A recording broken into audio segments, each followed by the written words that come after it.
The story of this biological miracle begins, ironically, not with a birth, but with a terrifying brush with death.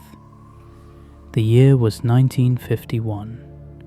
Australia was basking in a post-war optimism, defining itself as a land of wool and wheat and sunshine.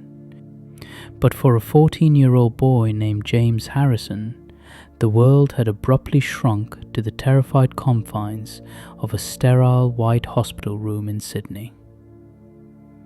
James was dying. His lung had collapsed, ravaged by severe infection that the limited antibiotics of the era were struggling to contain. The medical consensus was grim. The doctors, grave men in stiff white coats who spoke in hushed tones, informed his parents that there was only one option left: a lobectomy. They would have to surgically remove one of the boy's lungs. In the context of 1951, major thoracic surgery was a high-wire act performed without a net. Medical technology was primitive by modern standards. Anesthesia was heavy and risky. The recovery process was known to be brutal, and massive blood loss was a near certainty. James remembers the sensory details of that fear. He remembers the cloying chemical smell of ether. He remembers the cold, heavy dread that settles in the stomach of a child when he looks at his parents and realizes that the adults are frightened too. He went under the knife, a small, frail boy lying on a cold table, entrusting his life to the hands of strangers. The surgery was a marathon. It took hours. To reach the infected organ, the surgeons had to crack his ribs. As they worked to remove the lung, James's life began to ebb away on the table. To keep his heart beating, the surgeons pumped blood back into him. Bag after bag of dark red fluid, harvested from anonymous donors. By the time the sutures were tied, 13 liters of blood had flowed into James's veins. Considering the average human body holds only about 5 liters, James Harrison had been drained and refilled nearly 3 times over. He woke up in a haze of pain, his chest stitched together like a rag doll. The recovery was a slow, agonizing process. For 3 months, he lay in that hospital bed, his world reduced to watching dust motes dance in the shafts of sunlight and listening to the rattle of metal trolleys in the hallway. One afternoon, his father sat by his bedside. He was a stoic man, a man of few words, but he was visibly shaken by the near loss of his son. "You're lucky, Jimmy," his father said, his voice thick with emotion. "Do you know what kept you alive?" James shook his head, wincing as the movement pulled at the fresh stitches in his chest. "Blood," his father said. 13 liters of it. Strangers gave it, people we don't know. They rolled up their sleeves and gave a part of themselves so you could be here today.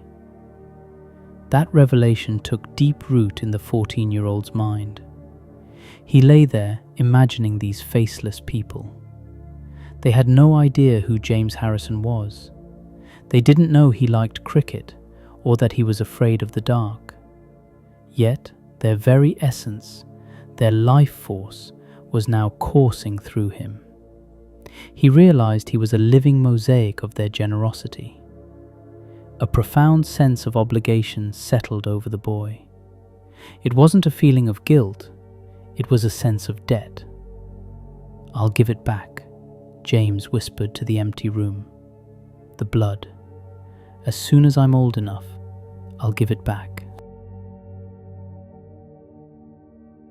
While James Harrison waited for his 18th birthday, a silent and devastating tragedy was unfolding in maternity wards across the globe. It was a horror known as rhesus disease, or hemolytic disease of the newborn. For thousands of years, this condition had been a mystery. Women would give birth to babies who seemed perfectly healthy for the first few hours. Then, the nightmare would begin. The infants would turn yellow, then a deep, sickly bronze. Many were simply stillborn, entering the world blue and lifeless. Doctors were baffled. By the 1940s and 50s, science had finally identified the culprit: blood types. Researchers discovered another critical factor: the rhesus Rh factor. Every human being is either Rh positive or Rh negative. The tragedy occurs in a specific biological mismatch, when an Rh negative mother conceives an Rh positive baby. During the birth process, a small amount of the baby's blood often mixes with the mother's. The mother's Rh negative immune system identifies these Rh positive cells as a foreign invader. The mother's body reacts with ruthless efficiency. It builds antibodies, assassin cells designed to hunt and destroy Rh positive blood. When the woman gets pregnant a second time, her immune system remembers. It wakes up. It sends these antibodies across the placenta to attack the fetus. It was, in essence, a biological civil war. James Harrison finally turned 18. True to the promise he made as a 14-year-old, he walked into the Red Cross blood service in Sydney. He was visibly nervous. He hated the sterile smell of antiseptic. He hated the glint of the needle. But a promise was a promise. He sat in the chair. He looked resolutely at the ceiling. He squeezed the rubber ball. He felt the pinch. He gave his pint of blood, felt dizzy, drank his sweet tea, ate his biscuit, and went home, feeling a quiet sense of satisfaction. He had started to pay it back. A few weeks later, everything changed. He received a letter, followed by a phone call.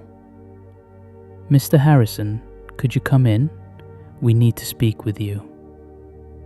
James immediately assumed something was wrong. He found himself sitting in an office across from Dr. Robert Kirk. The doctor looked at James with a mixture of confusion and professional awe. "Mr. Harrison," Dr. Kirk began, "in your blood, we found something extraordinary. It's an antibody, a very specific, very rare antibody. Your plasma contains high levels of an antibody that attacks Rh positive blood cells. But more importantly, we believe this antibody could be used to prevent rhesus disease." The doctor explained the revolutionary theory. If they could take James's antibodies and inject them into an Rh negative mother, those antibodies would mop up the baby's blood cells before her own immune system had a chance to learn how to fight them. It would be a disguise, a biological trick. It would stop the war before it began. "We can't synthesize it, James. We can only harvest it. And right now, in all of Australia, you are the only person we've found with this level of antibodies." The room went silent. James's mind raced back to the surgery. The 13 liters. The accident of his near death had turned him into a biological factory for a cure. "What do you need me to do?" James asked. "We need your plasma," the doctor said. "Not just once, often, regularly, for as long as you can give it." James Harrison looked at his arm, the arm that had been saved by strangers. "Okay," he said, "I'm in." Thus began the project. The commitment James had made was significantly more demanding than donating whole blood. To obtain the necessary antibodies, James had to donate plasma. This process, known as plasmapheresis, is far more involved. The blood is drawn and spun in a centrifuge to separate the golden-colored plasma. Then, the red blood cells are pumped back into the donor's body.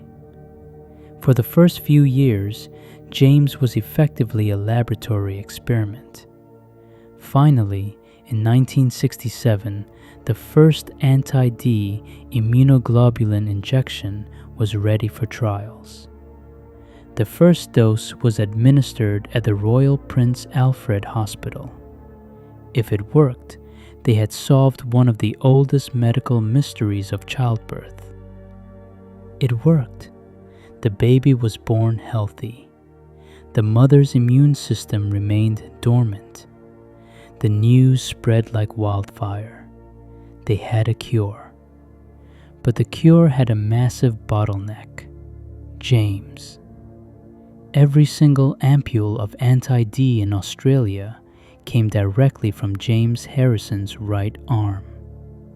The Red Cross realized the extreme fragility of the situation.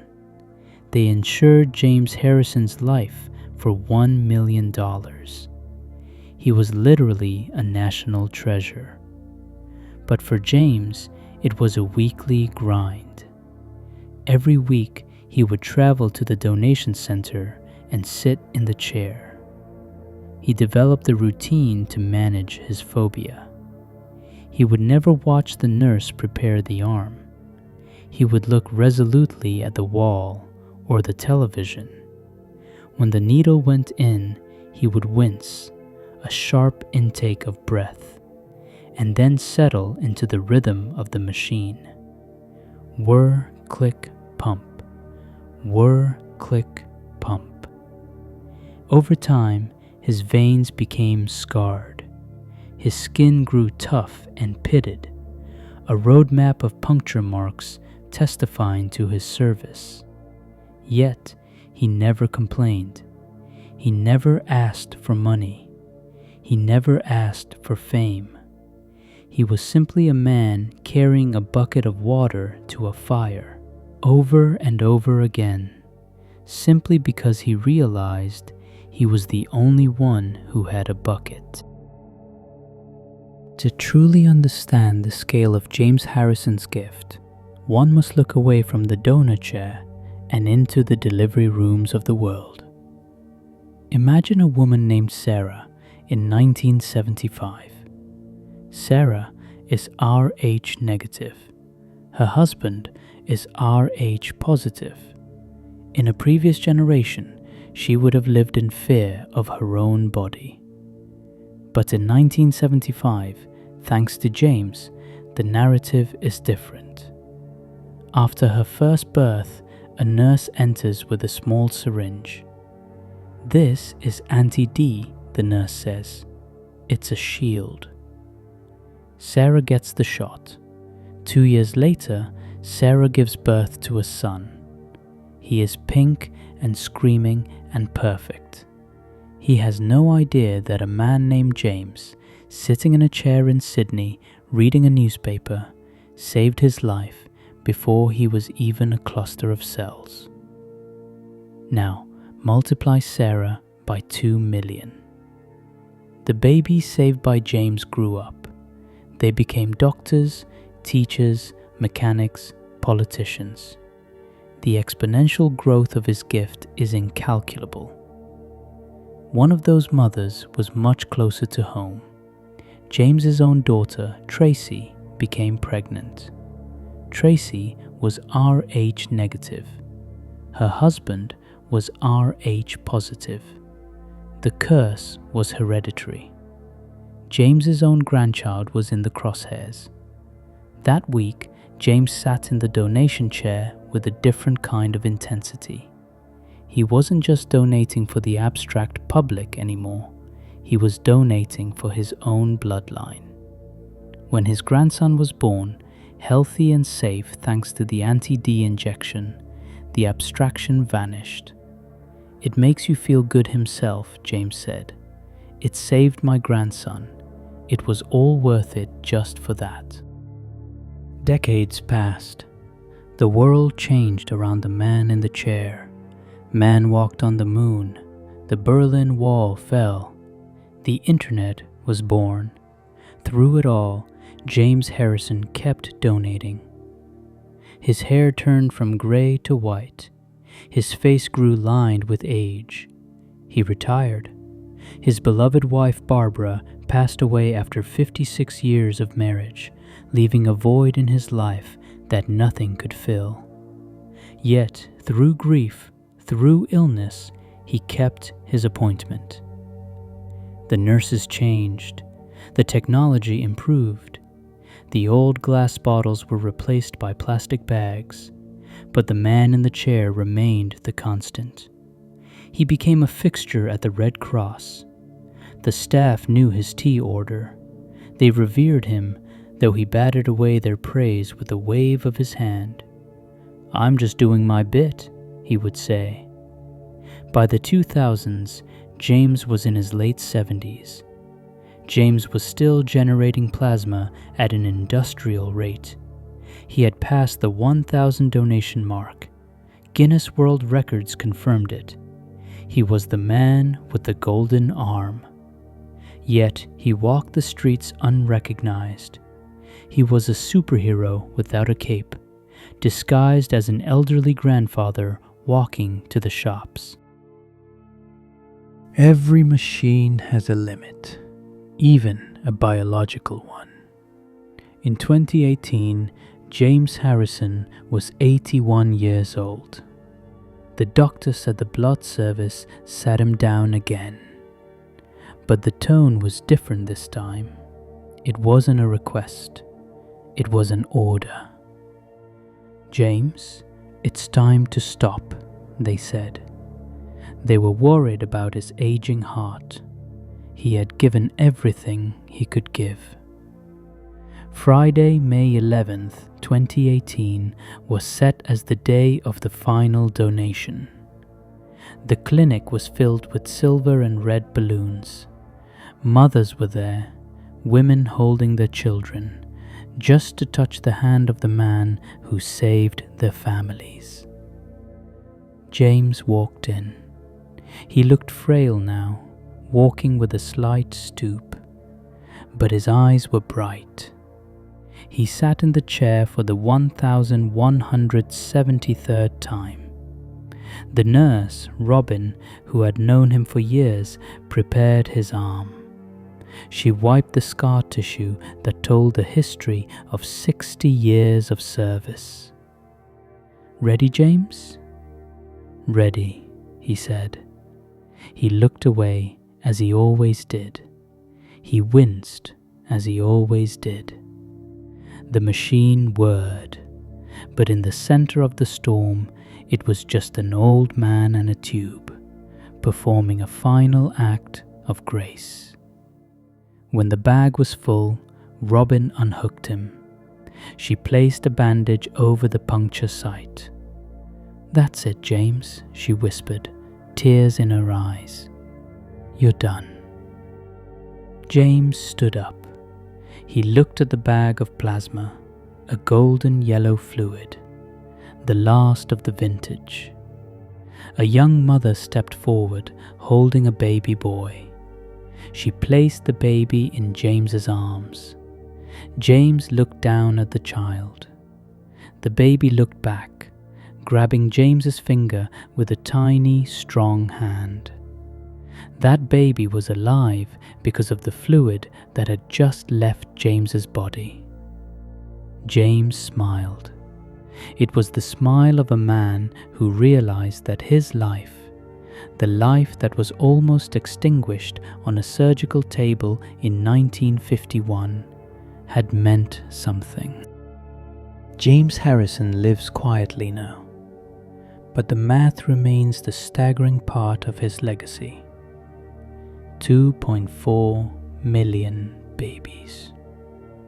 If you are an Australian under the age of 50, there is a reasonable statistical probability that you or someone you know are alive because of James Harrison.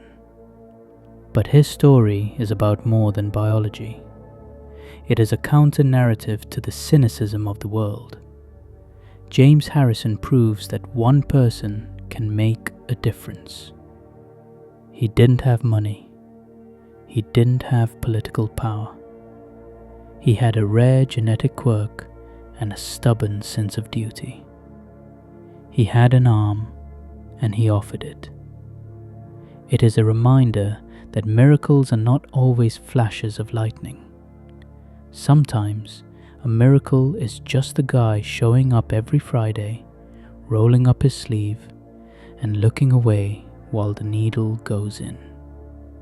He paid his debt, and in doing so, he left the world infinitely richer than he found it.